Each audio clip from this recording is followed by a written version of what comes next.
Hello friends, myself Pranav Gupta, PGT Geography from KV PM Shri BSF Khajuwala. आज हम जो अपना बुक है textbook second India people and economy, उसका third chapter land resource and agriculture, इसको discuss करेंगे। इस चैप्टर में जो मेजर बात की जाएगी उनसे मैं आपको थोड़ा सा एक बार रूबरू करा देता हूँ, जहाँ से सामान्यतः बोर्ड एग्जाम्स में प्रश्न पूछे जाते हैं। तो हम डिस्कस करने वाले हैं यहाँ पे लैंड यूज कैटेगरीज,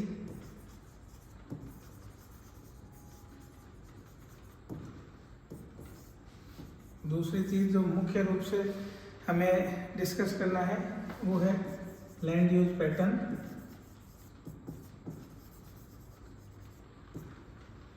तीसरी चीज़ जो हम मेजर डिस्कस करेंगे वो है क्रॉप्स। अब क्रॉप्स में आपकी फूड ग्रेन्स आ जाएंगी, फाइबर क्रॉप्स आ जाएंगी, इसी के साथ में आपके ऑयल सीड्स आ जाएंगे और अदर क्रॉप्स जो हैं वो भी आ जाएंगे। इन सब के बाद हम डिस्कस करेंगे थोड़ा सा ग्रीन रेवोल्यूशन के बारे में। एग्रीकल्चर से जुड़ा हुआ बहुत ही महत्वपूर्ण मुद्दा है और थोड़ा सा हम जो है डिस्कस करेंगे, थोड़ा नहीं थोड़े से ज़्यादा डिस्कस करेंगे, जो कि बहुत ही महत्वपूर्ण है। 19 में, 20 में, 23 में और इस बार जो एग्ज़ाम अभी हुए हैं 2025-26 में जो क्वेश्चन है और कंटिन्यूसली रिपीटेड मोड में क्वेश्चन आता है, ये जो चैप्टर है इन जनरल 5 मार्क्स का क्वेश्चन कंटेन करता है। तो वो जो है क्वेश्चन जो कि बहुत ही ज़्यादा महत्वपूर्ण है वो हम देखेंगे। Problems associated with Indian agriculture, या इंडियन एग्रीकल्चर किस टाइप की प्रॉब्लम फेस कर रही है, तो वो हम जो है देखेंगे। प्रॉब्लम्स विद इंडियन एग्रीकल्चर,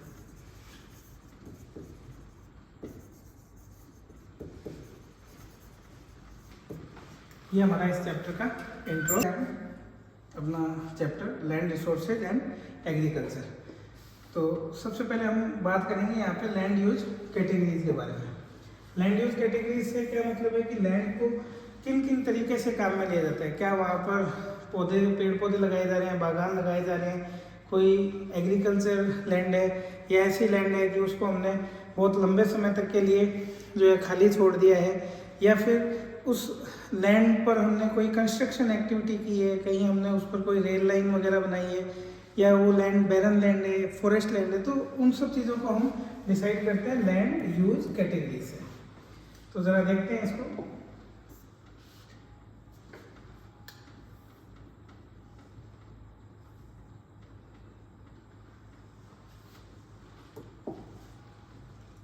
अभी लैंड यूज कैटेगरी प्रिपेयर कैसे की जाती है, तो देखिए, the land use categories add up to reporting area which is somewhat different from the geographical area. The Survey of India is responsible for measuring geographical area of administrative units in India. Bharat में जितने भी administrative units हैं उनके geographical area को major करने का काम जो है वो सर्वे ऑफ इंडिया के पास में है। अब हम जो है आगे की तरफ बढ़ते हैं और बात करते हैं लैंड यूज कैटेगरीज की। तो वेरी फर्स्ट जो कैटेगरी है वो है फॉरेस्ट टाइप की। लैंड रेवेन्यू रिकॉर्ड के अकॉर्डिंग हम इनको देख रहे हैं। It is important to note that area under actual forest cover is different from area classified as forest.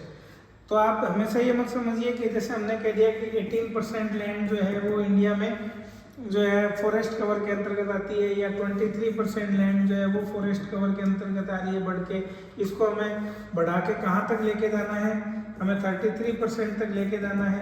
तो क्या ये एक्चुअल में फॉरेस्ट कवर है हमारे पास इतना? नहीं, एक्चुअल में ये फॉरेस्ट कवर नहीं है, लेकिन हमने डिमार्क कर दिया है फॉरेस्ट ग्रोथ के लिए। गवर्नमेंट ने पर्टिकुलर एरिया को आइडेंटिफाई कर दिया और डिमार्क कर दिया कि भाई फॉरेस्ट ग्रोथ करेगा तो इस एरिया में करेगा। आगे बढ़ते हैं हम। बेरन एंड वेस्टलैंड। जब बात करते हैं बेरन एंड वेस्टलैंड्स की, तो इसका मतलब कि ऐसी लैंड जो कि हिली टेरेंस में है, डेजर्ट एरिया में है, रेवाइंस में है, तो इसको हम कल्टीवेशन पर्पज से काम में नहीं ले सकते। जो हमारे पास वर्तमान में तकनीकी उपलब्ध है, उस तकनीक की सहायता से हम इस लैंड को अभी वर्तमान समय में काम में नहीं ले सकते। वो हमारे लिए बेरन लैंड है, वेस्ट लैंड है, यूजफुल नहीं है।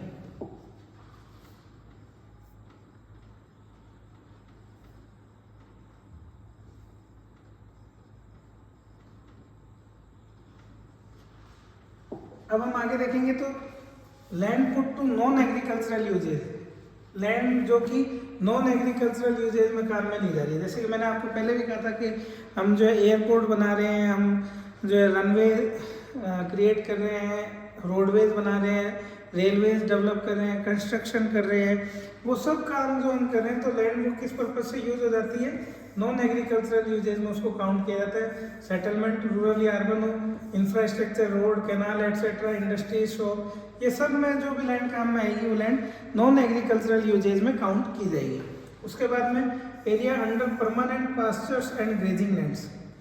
आपने देखा रूरल इकोनॉमी जो है उसका बहुत बड़ा बेस होता है हमारा कैटल बेस, तो वो कैटल बेस जो है उसके लिए भी तो हमें पास्चर लैंड चाहिए या ग्रेजिंग लैंड चाहिए। तो वो जो पंचायत की जो भूमि होती है, विलेज पंचायत की या गवर्नमेंट के द्वारा, वो परमानेंट पास्चर के लिए छोड़ी जाती है।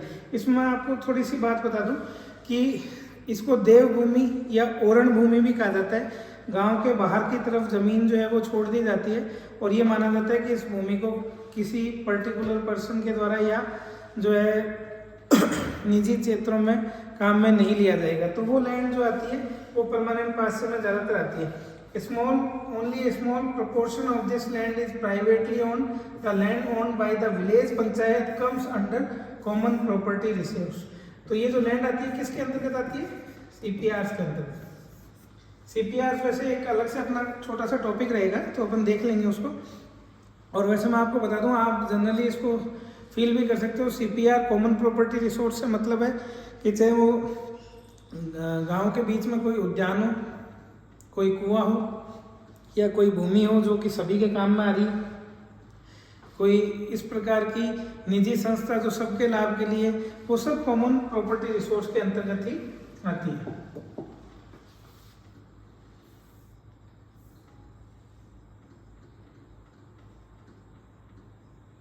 उसके बाद में देखिए area under miscellaneous tree crops and drops not included in net sown area. अभी जब हम आगे पढ़ेंगे तो ये कंसेप्ट भी देखेंगे कि नेट सोन एरिया क्या है और ग्रॉस क्रॉप एरिया क्या है, तो ये दोनों समझना भी जरूरी है। तो जो नेट सोन एरिया में इंक्लूडेड नहीं है उस तरह की जो भूमि है जिस पर मिसलेनियस ट्री क्रॉप या ग्रोव्स जो है वो लगाए जा रहे हैं, तो land under orchards and fruit trees are included in this category. जो बागान है, जैसे हमने कह दिया अमरूदों के बागान है, तो वो जो लैंड आएगी वो किसके अंतर्गत आएगी, वो मिसलेनियस ट्री क्रॉप्स के अंतर्गत आएगी। फ्रूट ट्री वगैरह वहाँ पे ज़्यादातर ऑर्चर्ड्स एंड फ्रूट ट्री जो है वो इसका हिस्सा है, और मेनली ये जो है प्राइवेटली ओन्ड है, ठीक है। मच ऑफ दिस लैंड, जैसे हमने सुना है कोई बच्चा छुट्टियों में जाके आ रहा है तो कह रहा है मैं अपने मामा जी के घर जाकर आया, उनके आम के बगीचे थे, उनके अमरूद के बाग थे, तो वो क्या है, वो लैंड किस प्रकार की, area under miscellaneous tree crops. उसके बाद में अब जो तीन जो लैंड के बारे में हम बात करेंगे ये बहुत इंपॉर्टेंट है, यहाँ से कई बार क्वेश्चन पूछा जाता है। वो कौन कौन सी लैंड है, वो लैंड है आपकी culturable waste land, current fallow और fallow other than current fallow. ये तीन जो है मोस्ट इंपॉर्टेंट है, इनको आपको ध्यान में रखना है। तो मैं इसको थोड़ा ऊपर कर देता हूँ स्लाइड को और आप इन तीनों को एक साथ देखिए, ये तीनों ही बहुत ज़्यादा इंपॉर्टेंट है। अब इसमें से आप पहले देखिए करंट फेलो क्या है, इसको इस ऑर्डर में समझिए तो ज़्यादा बेहतर समझ में आएगा कि करंट फेलो लैंड है which is left without cultivation for 1 और लेस देन 1 एग्रीकल्चर ईयर। अगर हमने 1 साल तक या 1 साल से कम अगर किसी लैंड को जो है सोन नहीं किया है, उसको खाली छोड़ दिया है, तो वो लैंड कहलाती है करंट फेलो लैंड, ठीक है। अगर वही लैंड 1 साल से ज़्यादा का समय हो गया लेकिन 5 साल से कम का समय हुआ है तो वो कहलाती है फैलो अदर देन करंट फैलो। ठीक है, एग्रीकल्चर इस पर की जा सकती है, लैंड फर्टाइल है, हमने इसको किसी कारण हमने इसको 1 साल के लिए करंट फैलो के रूप में छोड़ा था कि भाई जो है सॉइल अपनी फर्टिलिटी रीगेन कर ले, इसके लिए हमने इस लैंड को छोड़ा था। लेकिन हुआ क्या कि किसी कारणवश जो है 1 साल से ज़्यादा समय हो गया, 2 साल 3 साल हो गया और हमने वापस इस पर एग्रीकल्चर नहीं की, तो हम उसको क्या कहेंगे, फैलो अदर देन करंट फैलो। और वही लैंड यदि 5 साल से ऊपर समय हो जाए तो कल्चरेबल वेस्ट लैंड कहलाएगी। अभी ये बैरन लैंड नहीं है, इस लैंड पर एग्रीकल्चर की जा सकती है, इसकी फर्टिलिटी खत्म नहीं हुई है, लेकिन हम 5 साल से ज़्यादा समय हो चुका है और इसको काम में नहीं ले रहे, तो ये लैंड कौन सी कहलाएगी, कल्चरेबल वेस्ट लैंड कहलाएगी। तो आई होप आपको अंतर समझ में आ गया होगा इनमें। इसके बाद में आता है आपका नेट एरिया सोन।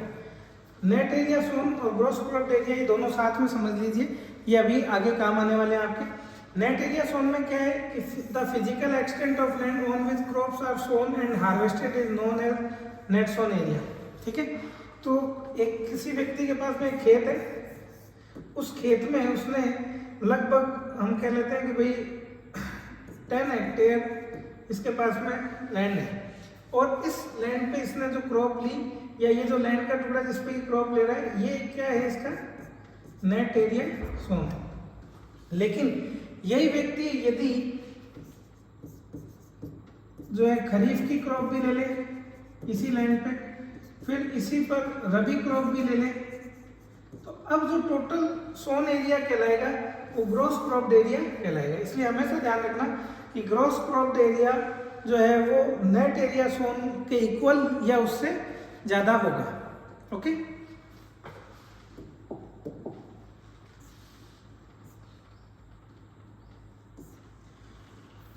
अब हम बात करेंगे land use changes in India. Bharat में जो लैंड है उसके यूज में किस प्रकार के चेंजेस जो है वो हमें देखने को मिल रहे हैं मेनली। तो land use in a region to a large extent is influenced by the nature of economic activities carried out in that region. किसी भी क्षेत्र में आर्थिक गतिविधियां किस प्रकार की जा रही हैं इस पर बहुत हद तक निर्भर करता है कि लैंड का यूज कैसा होगा। तो जो लैंड यूज है वो इन्फ्लुएंस किससे मेनली कि उस एरिया में किस प्रकार की इकोनॉमिक एक्टिविटीज की जा रही है। जैसे कि अब अगर हम सिंपली बात करें तो रूरल एरिया में आपको पता है कि लैंड का किस पर्पज से ज़्यादा यूज होगा, तो एग्रीकल्चर के लिए।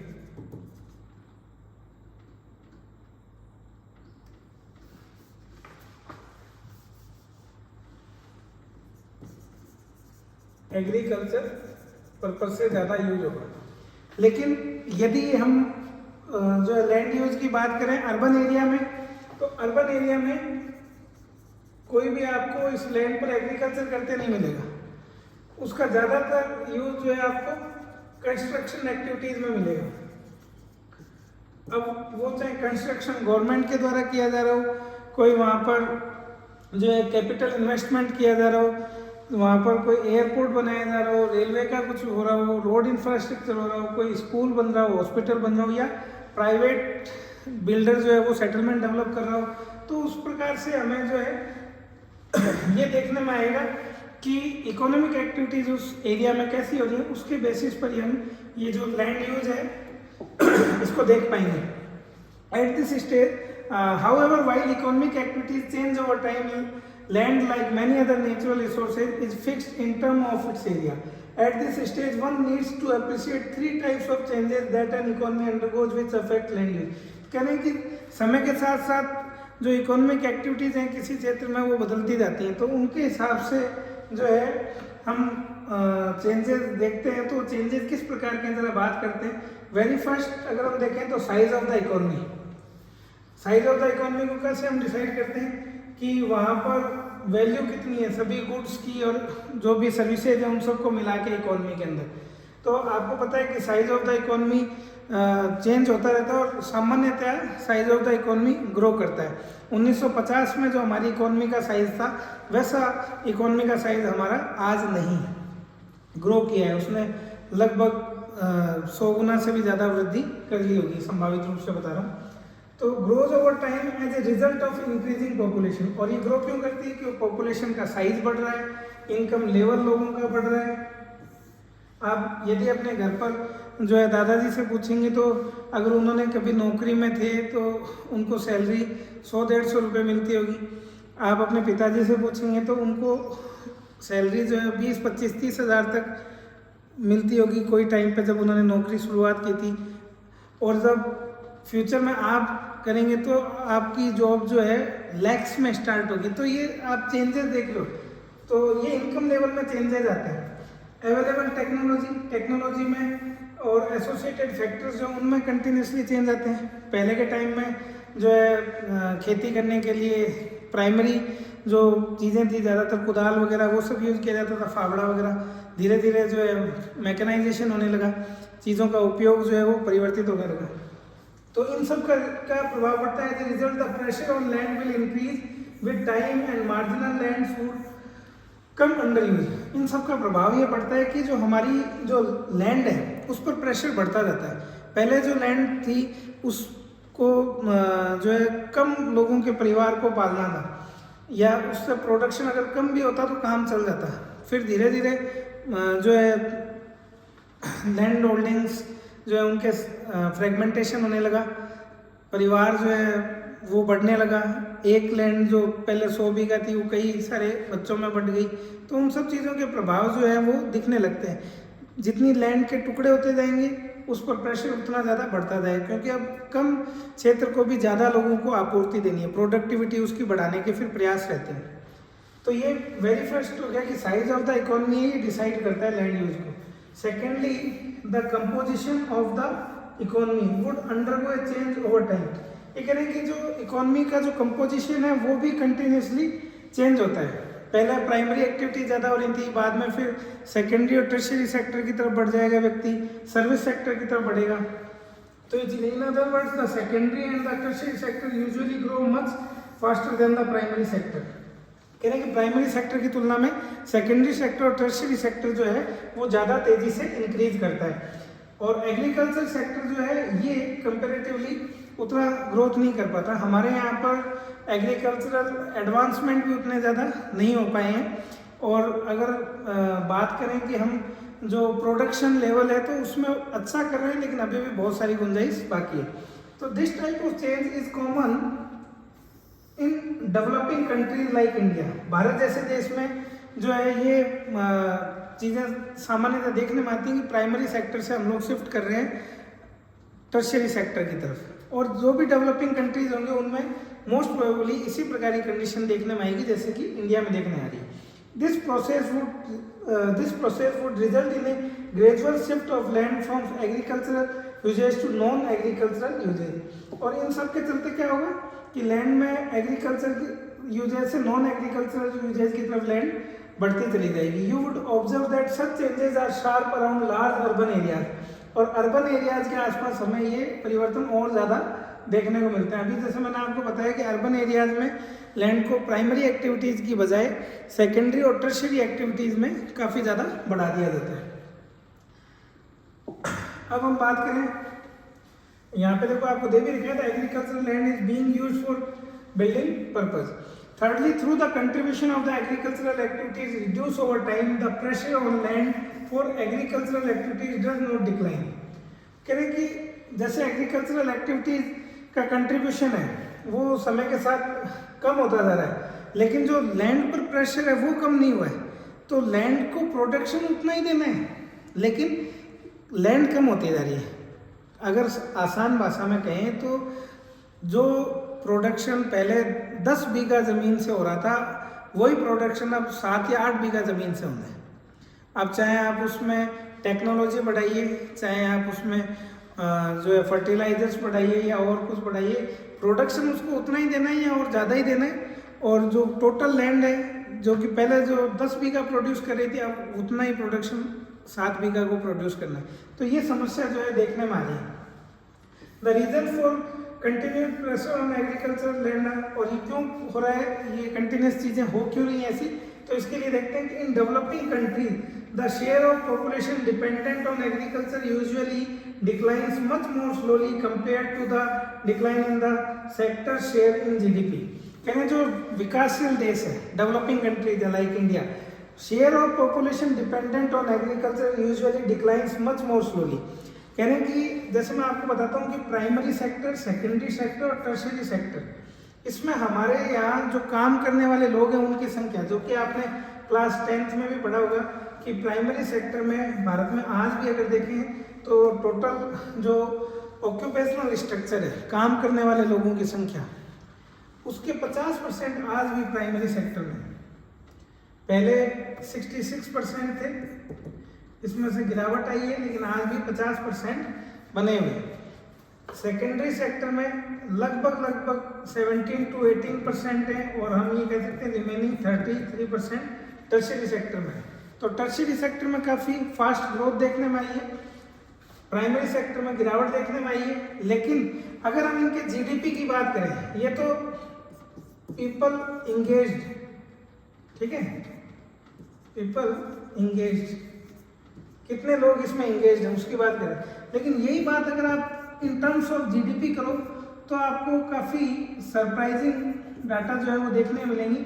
जीडीपी में प्राइमरी सेक्टर ओनली 18% दे रहे हैं, सेकेंडरी सेक्टर ऑलमोस्ट 17-18% दे रहे हैं, और अगर हम बात करें 65 to 66% जो है जीडीपी में कंट्रीब्यूशन टर्शियरी सेक्टर दे रहा है। तो ये थोड़ा सा सरप्राइजिंग है कि 18% ही जीडीपी आ रहा है और 15% हमारी पॉपुलेशन जो है वो इसमें इंगेज है, ये सरप्राइजिंग है। तो इसीलिए ये कह रहा है कि भाई ये प्रेशर जो है वो बहुत ज़्यादा देखने में, तो डेवलपिंग कंट्रीज में ये कंडीशन देखने को मिलती है।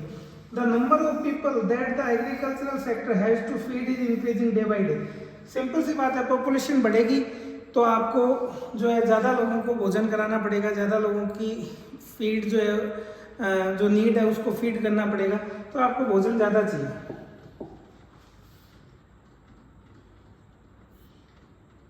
ये अभी फिगर 3.1 हम करेंगे, उससे पहले इसका लास्ट थोड़ा सा देख लेते हैं।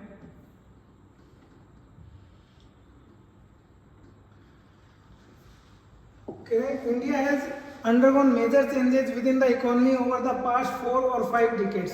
पिछले यदि हम 40-50 सालों की बात करें तो हमें जो मेजर चेंजेस है इकोनॉमी में देखने को मिले, and this has influenced the land use changes in the country.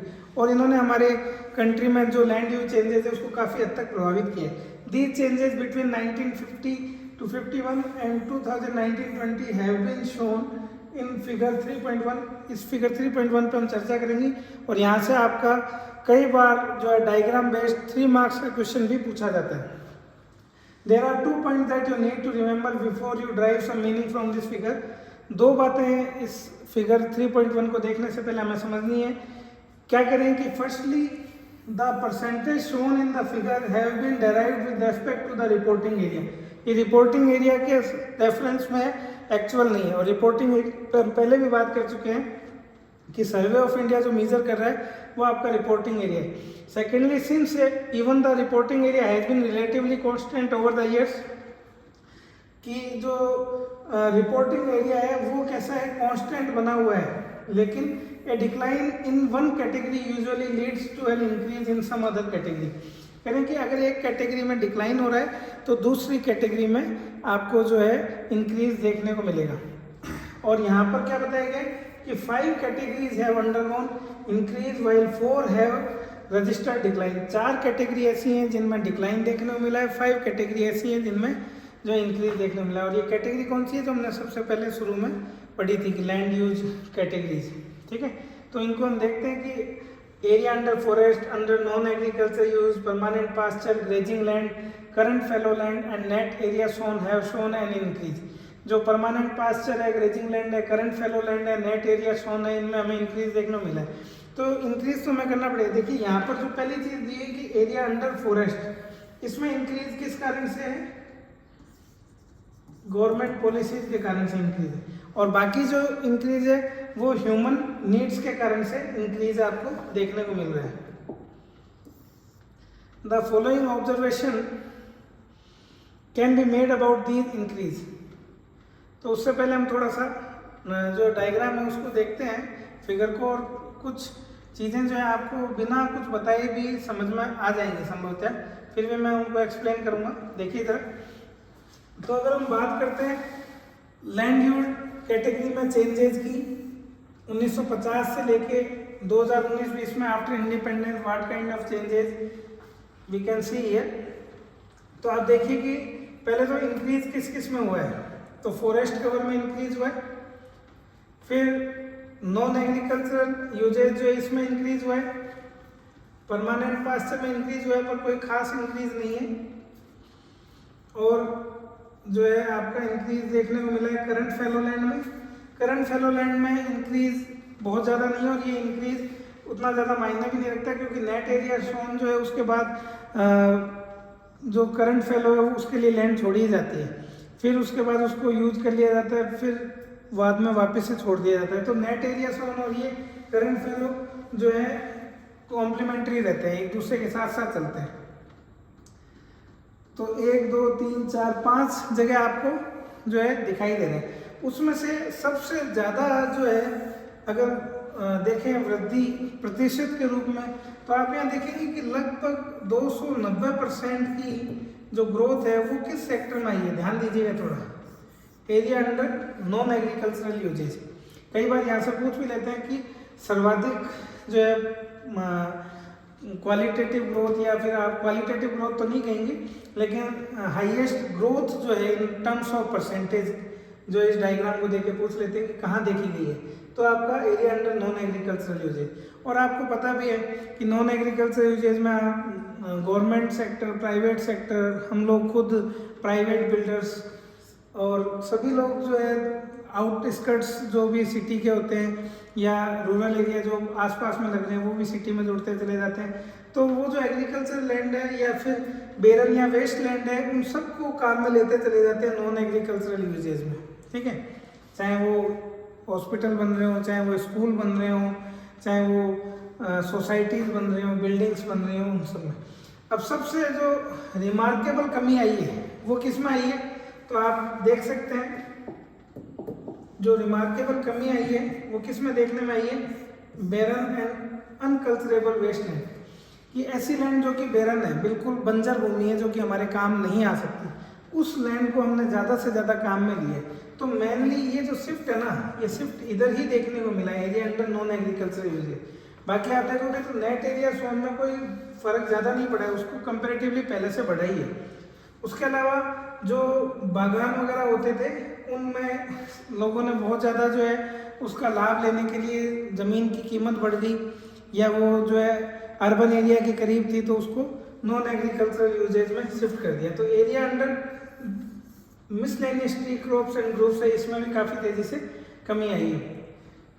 उसके बाद culturable waste land, culturable waste land का शिफ्ट जो है वो आप देख सकते हो, तो वो शिफ्ट आपको यहाँ देखने को मिल रहा है, ठीक है। मेनली ये शिफ्ट कल्चरेबल वेस्ट लैंड का नेट एरिया सोन में देखने को मिल रहा है। Fellow other than current fellow जो है इसका भी शिफ्ट आपको मेनली नेट एरिया सोन।